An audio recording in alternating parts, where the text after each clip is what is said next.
ಗದಗ ಜಿಲ್ಲೆ ರೋಣ ತಾಲೂಕು ಯಾಸಹಡಗಲಿ ಗ್ರಾಮದ ವೀರ ಯೋಧನನ್ನ ಅದ್ಧೂರಿಯಾಗಿ ಗ್ರಾಮಸ್ಥರು ಸ್ವಾಗತ ಮಾಡಿದ್ದಾರೆ.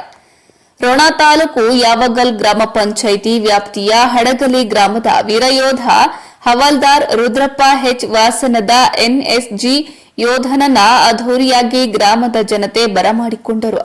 ಈ ಸುಮಾರು 24 ವರ್ಷಗಳ ಕಾಲ ಭಾರತ ಸೇನೆಯಲ್ಲಿ ಸೇವೆಯನ್ನ ಮಾಡಿ ತಮ್ಮ ತಾಯ್ನಾಡಿಗೆ ಆಗಮಿಸಿದ ಯೋಧನಿಗೆ ಗ್ರಾಮದ ಗುರು ಹಿರಿಯರು, ಯುವಕರು ಹಾಗೂ ಯುವತಿಯರು, ಮಂಡಳದ ಸದಸ್ಯರು ಹೂವಿನ ಸುರಿಮಳೆಯೊಂದಿಗೆ ಅದ್ಧೂರಿಯಾಗಿ ಸ್ವಾಗತವನ್ನ ಮಾಡಿದ್ರು. ಒಟ್ಟಾರೆಯಾಗಿ ಹಡಗಲಿ ಗ್ರಾಮದ ತುಂಬೆಲ್ಲ ಹಬ್ಬದ ವಾತಾವರಣ ಕಂಡುಬಂದಿತು.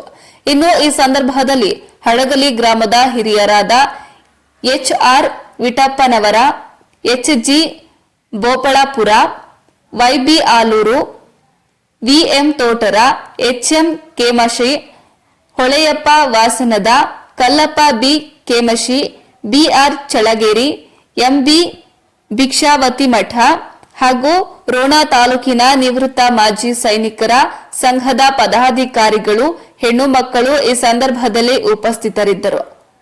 ವರದಿ ರುದ್ರಪ್ಪ ಹೆಬ್ಬಳ್ಳಿ, ರೋಣ.